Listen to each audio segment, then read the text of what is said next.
Les amis, j'espère que vous allez tous très bien. Aujourd'hui, on va parler d'un joueur qu'on a peut-être trop vite jugé, d'un joueur qu'on a sifflé, d'un joueur qu'on a voulu vendre, mais surtout d'un joueur qui n'a jamais abandonné. Parce que oui, Frenkie de Jong, c'est un magicien. Frenkie de Jong est un sorcier avec le ballon. Et quand il le reçoit, tout ralentit, tout devient fluide. Il y a une transition pour le Barça, menée par Frenkie. Ce genre de milieu qui rend le football facile, lisse, calme, toujours sous contrôle. Et pourtant, toujours un peu sous-estimé. Quand on parle de la magie du milieu barcelonais, les projecteurs vont souvent vers Pedri ou vers Lamine Yamal. Mais Frenkie, lui aussi, est un magicien. Juste d'une autre manière. Peu de joueurs au monde sont aussi forts balle au pied que Frenkie de Jong. Dans la conduite, il est élite. Il glisse sous la pression, casse les lignes, vient chercher le ballon très bas et fait remonter son équipe comme si c'était naturel. Regardez ce qu'il a fait à St. James Park contre Newcastle United en Ligue des Champions, sous les projecteurs, sous la pression, dans une ambiance électrique. Avec Pedri, ils ont contrôlé le match. Frenkie était en mode classe mondiale. Mais son parcours au FC Barcelona n'a jamais été un long fleuve tranquille. Bruit constant autour de son salaire, critique sur ses performances, blessures à répétition. À plusieurs moments, les supporters ont perdu patience. Il a même été sifflé en entrant en jeu contre Brest. Le club a tenté de le vendre plus d'une fois. On avait l'impression que son histoire était déjà terminé. Mais contre toute attente, il est revenu. Et là, il faut parler de Hansi Flick. Parce que Flick a gardé foi en lui. Il l'a reconstruit. Il lui a redonné sa liberté. Il l'a replacé au cœur du jeu. De joueur presque vendu à maestro du Barça. C'est l'histoire d'une rédemption. Tout avait commencé à l'AFC Ajax. Un transfert discret. 1 million d'euros pour un adolescent maigre venu de Willem II. Personne ne le connaissait. Il ne ressemblait pas à une future superstar. Mais quand il touchait le ballon, quelque chose était différent. Sa manière de se déplacer, sa sérénité sous pression, cette capacité à glisser entre les lignes sans jamais perdre le contrôle. Au début, il n'était pas titulaire indiscutable. Il faisait des allers-retours entre la réserve et l'équipe première. Puis, en 2017, les blessures l'ont poussé à jouer défenseur central. Surprenant? Oui, mais génial pour lui, parce que ça lui permettait de partir de plus bas, de conduire balle au pied, de casser les lignes tout seul. Puis arrive la saison 2018 à 2019. Et là, explosion. Cet Ajax jeune, fearless, insolent. Mais le moteur, c'était lui. Il contrôlait les matchs avec une aisance insolente. Il éliminait les pressings, traversait le terrain balle au pied. En Ligue des Champions, le Real Madrid est renversé au Bernabéu. Ce moment où Frenkie élimine Luka Modric, c'était symbolique. Puis, la Juventus FC de Cristiano Ronaldo tombe aussi. Ajax frôle la finale contre Tottenham Hotspur, avant ce but cruel à la dernière seconde. Conte de fées terminé, mais le monde avait vu. Le Barça a payé 75 millions d'euros pour le recruter. Ils pensaient avoir trouvé leur prochain Xavi, leur prochain Iniesta, le cœur battant d'un nouvel âge d'or. À une époque où Barcelone dépensait sans compter sur le marché des transferts, le transfert de De Jong semblait cohérent. Frenkie avait atteint le sommet, mais le chapitre le plus difficile l'attendait encore. De Jong est arrivé dans un Barcelone brisé, un club en ruine financière, un effectif sans direction claire. Au lieu d'être façonné comme le prochain grand maestro du Barça, il a dû s'adapter à un système chaotique. Les entraîneurs changeaient, les systèmes changeaient, les rôles changeaient. Il n'était plus la force dominante et libre qu'il était à l'Ajax. On sait très bien que Frenkie aime avoir le ballon, casser les lignes, avoir de la liberté. Et dans ce style de jeu du Barça, ce n'est pas forcément ce qu'on reçoit. Parfois il jouait plus bas, parfois plus large, des rôles qui ne lui correspondaient pas vraiment. Et sa confiance a commencé à s'éroder pendant que Barcelone s'effondrait avec le 8-2 contre le Bayern Munich, le départ de Lionel Messi et une crise financière persistante. De Jong était pris dans les décombres. Les supporters attendaient qu'il porte l'équipe à lui seul. Mais comment pouvait-il le faire quand le club lui-même tombait en morceaux? C'était un meneur reculé, pas un attaquant capable de marquer 30 buts par saison. Si Messi, le GOAT,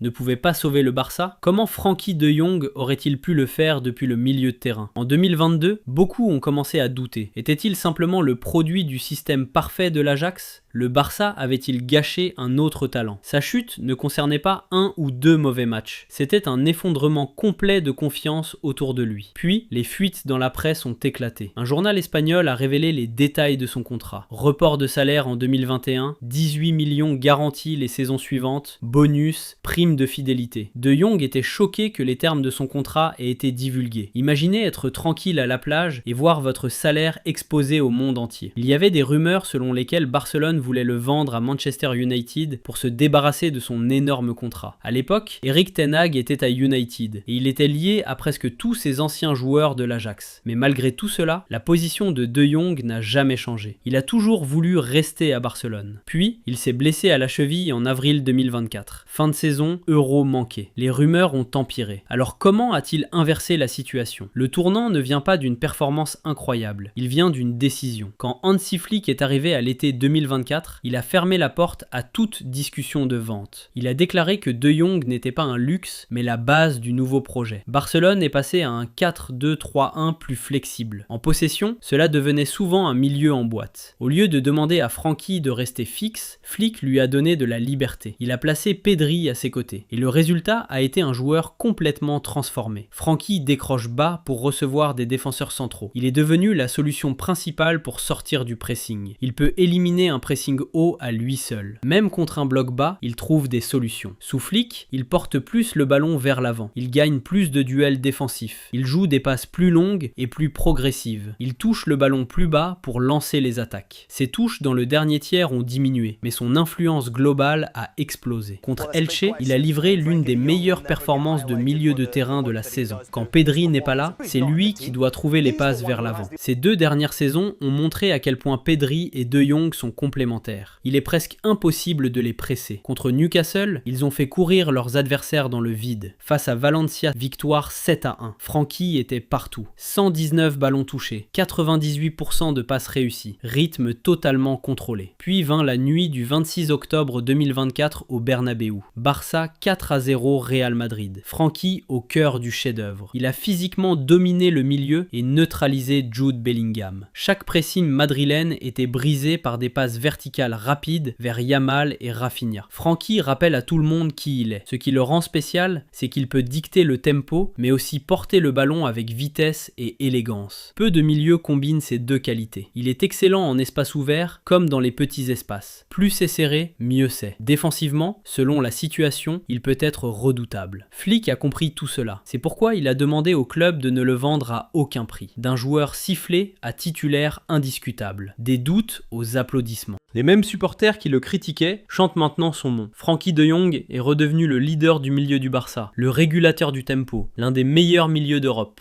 Il est tombé, mais il n'a jamais abandonné, et sous Flick, il semble renaître.